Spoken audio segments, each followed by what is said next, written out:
береді. Адамдардың артық жерім жоқ, наоборот, кем шығар мен дейтін. Шамалдан іше болар. Шығармашылық адамсың, шығармашылық ортамен байланысың жоқ. Не үшін? Білмеймін. Адам өзі көргісі келетін нәрселерін көрінеді. Тіміскілеп, анда мұрнын тыққылап көріп жүрсе, әрине көруі мүмкін. Қымбат киінесің, шетелге жиі шығасың соңғы кезде. Ақшаң қайналасың? Қосымша саудамен бірдеңе айналысам десем, жұмыстан шығып кетуі мүмкін. Мүмкін біреу қолдайтын шығар. Мына жерде ұстайды, қоса жұрт басқаша ойлап қалады. Жиі түнгі клубтардан көреміз. Үнемі эротикалық тақырыптарды қозғайсың, иә? Осыған күйеуің қалай қарайды? Мүмкін сен маска киетін шығарсың. Өмірде басқаша, шығармада басқаша ұстап өзіңді. Өзіңді қалай әлеуметтік желіде еркін ұстасаң, бүгінгі сұхбатта өзіңді солай еркін ұстауыңды сұраймын. Қош келдің. Рахмет. Мен үшін осыдан 5 жыл бұрын радиода сұхбат алған Бақытгүл мен бүгінгі Бақытгүлдің арасында біршама айырмашылық бар. Сен үшін ше? Иә, айырмашылық көп. Қандай айырмашылық? Өсу жағына қарай шығар деп ойлаймын. Ол кезде енді бір қалай кез келген адам өзінің 5 жылғы өмірімен салыстырып қарағанда біршама айырмашылық байқайтын сияқты. Кез келген адамда да бар сияқты. Қазіргі неде кішкене өсу, даму жағына қарай өзгеріс болып жатыр деп ойлаймын. Адамның ортасы, араласатын адамдары өзгерген сайын, оның киім киісіне дейін даже өзгеріп кетеді адам. Бұрын сен ақын болдың, өлең жазатынсың. Қазір ақындықтан жүйренем дейсің. Оған не себеп? Жоқ, бұрында да ондай бір қатырып жазғаным шамалы ғой, өлеңді. Бір-екі жол андай құрастырып, тақпақ бірдеңелер болмаса. Жоқ, қазір өлең шығаратын адамдар көп қой. Шығара алатын адамдар, ақындар, өзінің мамандары айналысқан жақсы. Мен шамалы бір-екі тақпақпен ол ақын болып кете алмайтынын білем. Сондықтан қазір кішкене өзімді еркін жаза алатын тақырыпқа қарай ауысқан дұрыс болған сияқты. Өзімнің. Шығармаларыңда өзіңмен ұқсастық байқалады. Әсіресе ақыннан жүйренудегі Орынгүл мен осы Бақытгүл бір адам емес па? Жоқ, бір адам емес. Бірақ ұқсастық бар, иә? Жоқ, ол дейтін образ деп айтады ғой, мысалы. Жаңағы ол шығармадағы Орынгүлге ұқсайтын адамдар көп деп ойлаймын. Сен де ұқсайсың ба Орынгүлге? Жоқ, мен ұқсамаймын. Мүлдем? Мүлдем. Өлеңіңді білмеймін енді. Прозаң мықты, иә? Оны адамдар да мойындап жүр. Несімен ерекше деп ойлайсың? Тілімен суреттеуі, сөзбен сурет салу деген ғой, сол жағынан ғана ұтатын шығармын. Ал былай оқиғаларды құрастыру, бір баяндау жағынан мен ізденуге көп жоқпын. Кейбір адамдар шығармаларыңнан идея ұрлау, яғни басқа жазушылардың идеясын ұрлайды дегенде түсінік бар әлеуметтік желіде. Мен оқығам. Осымен келісесің ба? Мен айтып отырмын. Иә. Жоқ, мен идея ұрламаймын ешкімнен. Одан кейін де мен Чеховты оқымай тұрып, мен шығармалар жазып жүргенмін. Одан кейін көп айтады сен. Чеховтың мысалы жаңа онда Кандем ба бірдеңе деген шығармасы бар, Каштанка деген шығармасы. Соның несімен оқиғасына қатты ұқсайды ғой деп, содан кейін Каштанкасын оқыдым. Шынымен де бір иттерді суреттеу кезінде ұқсастықтар бар екен. Бірақ мен оны оқымай тұрып жазғам. Аз ғана ортаға мәлім харт әдебиет деген түсінік бар, иә? Осы харт әдебиеттің өкілі деп айта аламыз ба сені? Харт әдебиеттің өкілі харт әдебиетке бір шамалы бір 2-3 шығарма ғана сол харт әдебиетке келетін шығар, бірақ енді түбегейлі харт әдебиеттің оны түсінетін адамдар аз, оның ортасы танылатын жері тек бір шектеулі ғана адамдар ортаға арналған ғой. Сондықтан мен харт әдебиетпен түгелде айналысып кетуге ол мен мүмкіндіктерім шектеп қалады. Ешкім оқымай қалады, оны түсінбейтін, не жазып жүр деп. Бір-екі шығарма келетін шығар харт әдебиетке, бірақ оның өкілімді айта алмаймын мен. Үнемі эротикалық тақырыптарды қозғайсың, иә? Үнемі емес, көбіне деп айлықшы, бір 70-80%-ға, иә? Бұл өзіңнің жаныңа жақын тақырып па? Әлде танымал болуға ешкім бара қоймаған әзірге қазақ әдебиетінде асыл заттан кейінгі қозғаған адаммын деп осы тақырыпты жиі жазасың? Білмеймін, енді осы уақытқа дейін жазып жүргендердің бәрі махаббатты да, орман, табиғат, отбасы деген бәрі қозғалып қойған тақырып қой. Мен жазатын, бірақ шығарманы түбегейлі олай емес, бір-екі көрінісін ғана пайдаланым ғой. Енді оқырманды ол жаңа қызықтыру, кішкене ішінде бір фишкасы болу керек қой. Сол үшін бұл бір танымал болуға, ерекшеленуге жоқ, айналған жол емес, иә? жоқ, оған айналған жол емес. Мен танымал боламын. Мен әлі күнге дейін ойлаймын, мені ешкім танымайды деп. Танымал болуға ұмтылыс емес. Сені танымал еткен қай шығармаң деп ойлайсың? Сол ақындардан жерінің болған шығар. Сенің кейіпкерлерің өмірде прототипі бар ма? Прототип, мысалы. Қай-қайсының? Ақыннан жирену болсын, басқа да шығармаларың. Прототип дейтін біздің шығарма қайдан шығады? Біздің ортамыздан өмір сүріп отырған, қазір көрініп отырған күнделікті көріністерімізден, естіген әңгімелерімізден туады, оны ауадан келмейді. Прототиптер бар, бірақ ол дәл солай болмауы мүмкін. Мысалы, бір кейіпкердің, мысалы, бір құрастырылған кейіпкердің түрін біреуден алған болуы мүмкін, мінезі басқа біреудікі, іс-әрекеті басқа біреудікі, сөйлеген сөзі басқа біреудікі. Соны құрастырып келгенде образ жинақталады ғой. Нақты прототип жоқ оның. Бір адамға келіп, барлығының мінез құлқын, сұлулығын барлығын сол адамға әкеліп жүктейтін болып тұрсың ғой, жамайды. Шабыттан кейін көрінбей кеттің, шыны керек.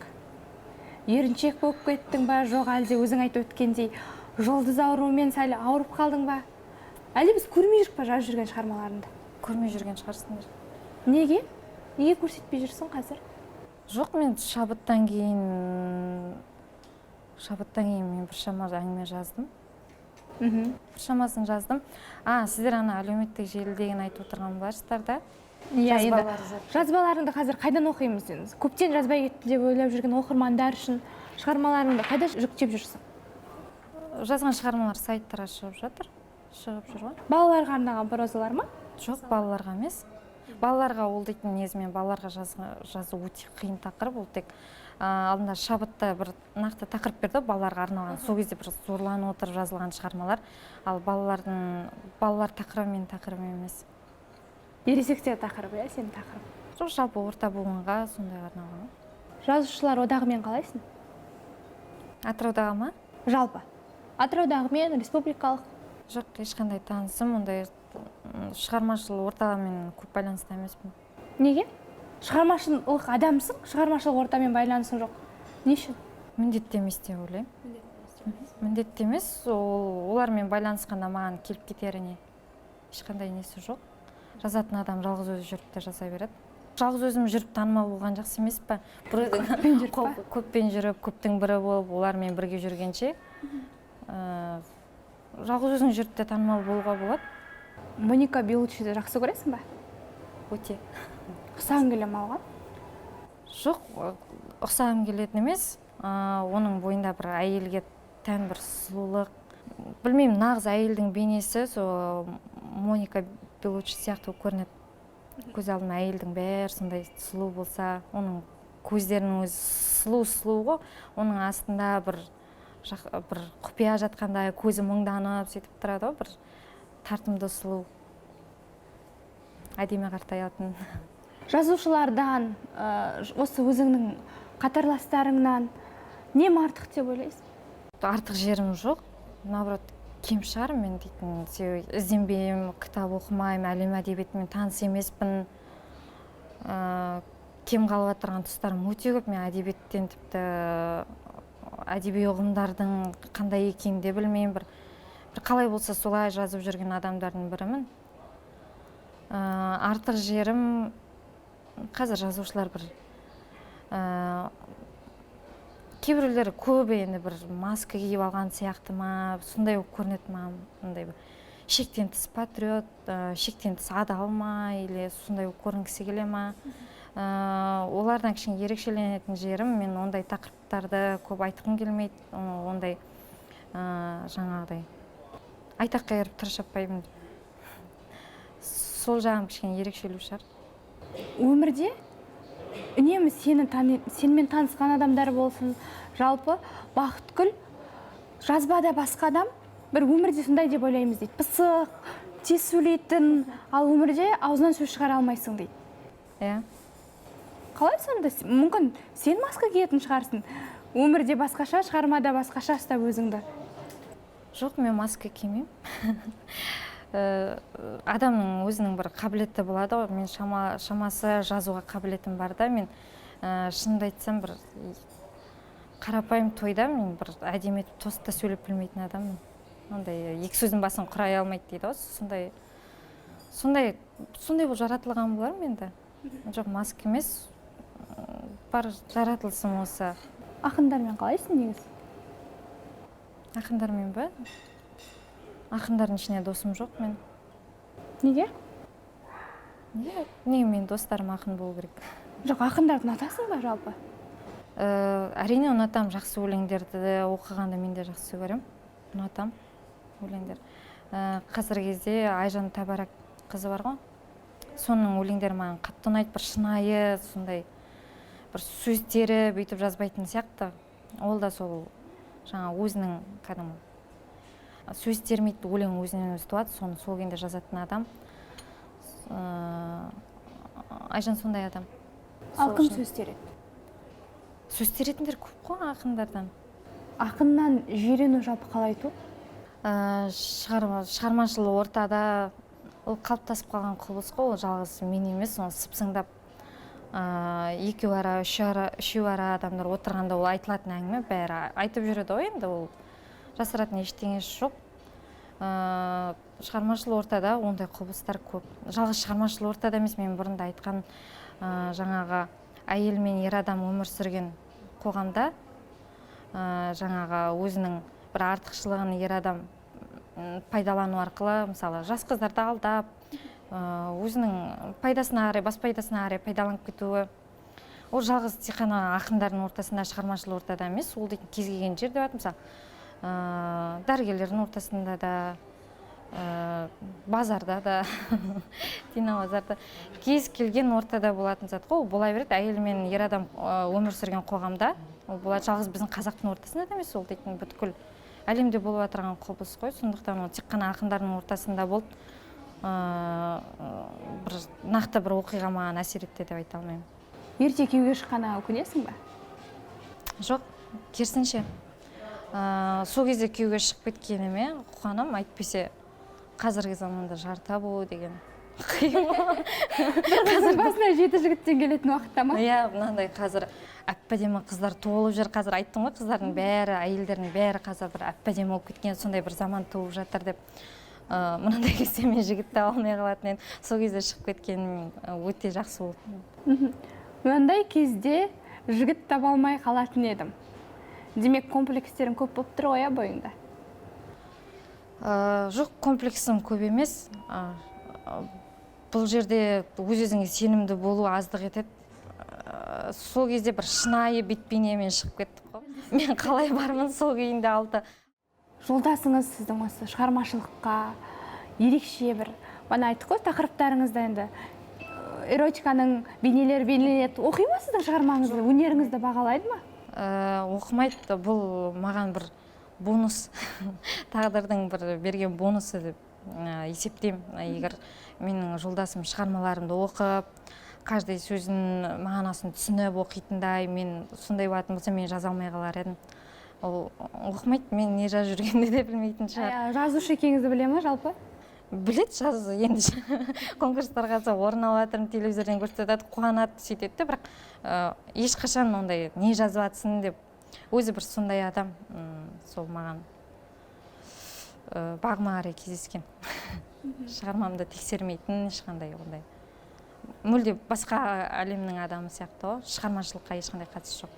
Қымбат киінесің? Енді көзге көрінерліктей. Шетелге жиі шығасың соңғы кезде? 2 рет шығдым. Жоқ, енді көп адамдармен салыстырғанда шетел көрдің әйтеуір, ел көріп жүрсің. Ақшаң қайдан аласың? Мемлекеттік қызметкерлердің зарплатасы аз, бар болғаны бір максимум 70 мың. Бір қосымша саудамен бірдеңе айналысам десем, жұмыстан шығып кетуі мүмкін. Сондықтан айтпайын. Шүкір, бірақ жоқ, мен ешқандай артық таппаймын, бірақ өзге адамдардан салыстырғанда, мысалы, мен сияқты бәрі де табады, бірақ бір арттарына жинай ма, ұяламыз, бірдеңе етеміз, өмірі жетістіре алмай жүре ма, менде бір жаңағыдай артқа жинау деген бір сондай қасиет дамымай қалған. Шашпа байлық емес, шашпалық деп ойлаймын. Бұл дейтін табыс табу көп тапқандығы емес, көп шашқандығы бар. Мүмкін біреу қолдайтын шығар. Жоқ, қолдайтын ешкім жоқ. Жолдасымды былай жақсы табады ғой. Демек, Шүкір. жолдасың көп көмектеседі, иә? Көмектеседі барынша. Бірақ енді мен дейтін қалай жаңа қымбат киінесің деп айтып жатырсыңдар ғой. Бұл жерде қымбат киіну емес, үйлестіріп киіну, жаңағы бір алғанда көзге көрінетіндей етіп алуға. Жаңағы адамдар ақшалар көп болса да, мысалы киімдер көрінбейтін адамдар болады. Ол талғамы, үйлесімділігі жоқ. Ал менікі көрініп тұрғандықтан ол үйлесім талғамым шығар. Жолдасым мән бермейді, көп қарамайды дедің, иә? Шығармашылыққа. Иә. Ал енді әлеуметтік желі деген жақсы ғой. Бұрыннан танимыз, 5 жылдан асты. Жиі түнгі клубтардан көреміз, қонақтардан, кешкі серуендерден. Осыған күйеуің қалай қарайды? Қалай қарайды? Қызғанбайды, мен қызғануға ондай жаңағыдай повод себеп жоқ қой қызғанатындай. Баратын жерде енді бейбастыққа салынып, бет алды кете бермеймін, сұранам, жібереді. Кел деген уақытында келем. Күйеуіңді тыңдайсың? Әрине тыңдайсың. Алда жалпы шығармашылығында қандай жоспарларың бар? Бар жоқ, бір шығарма жазғым келеді. Шығарма жазғаннан кейін өзіңде бір рахаттанып, шынымен мынаны мен жаздым ба дейтіндей бір жақсы сезімдерді сондай кездерім сағынып жүрмін енді. Нақты жоспар жоқ. Осы байқауға қатыса салайыншы, ақша керек еді деп қатысқан байқауларың болды ма? Жоқ, ақша табу үшін қатысып көрген жоқпын байқауларға. Жұрттың бәрінен жіберіп отырғанда құр қалмайық деп. Жер қарайық, кісілер, адамдар оқысын, мүмкін алып кетерміз дегендей оймен ғой, бірақ ақша үшін өйтіп қатысып көрген жоқпын. Оның ақшасы да бір ақшамен қатысатындай өте қомақты қаражат бөлінбейді. Қомақты қаражат бөлінген байқауларға мен шығарма жіберіп көрген жоқпын, себебі білем. Алматыдан бері қарай бермей қалады бізге қарай. Миллиондап беріп отырғанда ақсақалдарымыздың бір кәдімгі әдебиеттің адамдарының өздері қатысып кетіп отырғанда бізге не жоқ. Мен ондай кезде жіберіп көрген жоқпын шығармамды. Білем, уже ала алмайтынды. Қандай ортамен жүресің? Ақындармен жүрмейсің, жазушылармен жүрмейсің. Кімдермен жүресің? Жоқ, досым көп емес. Жүретін өзіңнің ортаң болады, бала күнгі достарың, жұмыс бойынша достарың, жаңағы бір ойларың сәйкес келетін адамдарың болады. Сондайлардан бір теріліп алған бір 4-5 адамдар ғана болады шығар, мен айналам. Атаққа даңдайсып кеткен кезің болған жоқ па? Шабытталғаннан кейін бір жазбалар жазып жүрдің, бұрындағы жолмен жүрмейтін болдым, таксиге мініп жүрмін деген сияқты. Жоқ, мен оны наоборот керісінше жаңағыдай сондай атаққа даңдайсып кететін адамдарға бағыттап жазған жазба болды. Даңдайсып кеткен кезім болды, бірақ шабыттан кейін емес, сол бір кездері бір қалай деп айтады, әлеуметтік желілерде бір бәрі танып сөйтіп жатқан кездерде бір болды. Мысалы сіз Бақтықүлсіз ба деп келгенде сіз кім боласыз деп андай бір болады бар ғой, өзіңше ішіңе рахаттанып бір сондай таңдайсу емес, ол жақсы сезім негізі, адамға бір жаның жай таптыратын сондай бір. Қазір сені қатты не ойландырып жүр? Ештеңе ойландырып жүрген жоқ. Қоғамда, өз өміріңде? Жоқ, ешқандай. Мен қоғамды ойлайтын адам мен емес қой. Демек, қоғамға ешқандай үлесімді қосу, ондай ойы жоқ сенде? Жоқ, мен қоғам туралы ойламаймын ешқандай да. Менің өзімнің отбасым, жақындарым, солардың қамын ойламасам, қоғамның қамын ойлайтын мен емес қой. Тіл, дін? Жоқ, ешқандай. Әдебиеттің жазбаларың арқылы тілге бір үлес қосу деген ондай жоқ па? Жоқ, ондай ой жоқ. Жазбаларында анаңнан бала кезінде жалпы енді сондай заманда дүниеге келді ғой, бірақ анам бізді ұрып соғатын деп жазасың, иә? Сол өкпе реніш жоқ па бүгінде оған? Жоқ, өкпе реніш жоқ. Ол ауылда дейтін біздің бүткіл көрші апалардың бәрі балдарын сабайтын болды. Жалғыз мен емес, таяқ жеп өскен біздің ортамыз сондай бір кезеңге келіп қалды. Қысылтаяң кез 90-шы жылдар, жаңа тұрмыстың тауқыметі, жұмыс жоқ, әйел адамдар енді нервный болады ғой. Бару үшін әйелі келетін балаларын аманды кінәт жоқ, ешқандай өкпе ренішім жоқ.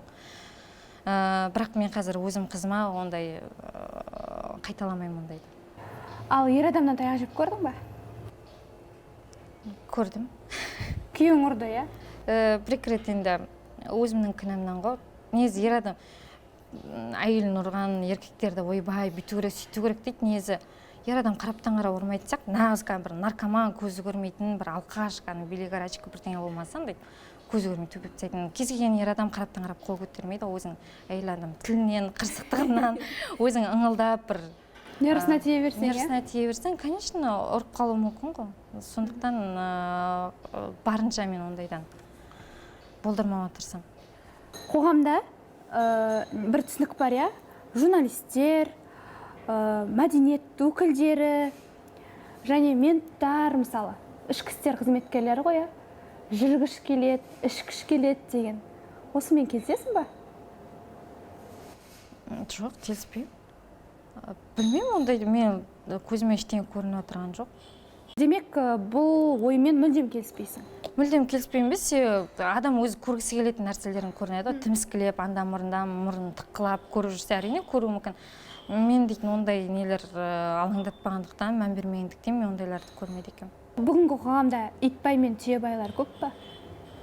Көп, әрине, көп қой. Қай бұрышта айналсаң да толып отырған шығар ондайлар. Егер Құдаймен кездесіп қалсаң, Құдайға сенетін, сенбейтінді білмеймін, Құдаймен кездесіп қалсаң, не айтар едің? Ештеңе айтпаймын, білмеймін, ол дейтін ертегі ғой, Құдаймен кездеспеймін. Бүгін неше пайызға өтірік айттың? Шынайы болдың ба?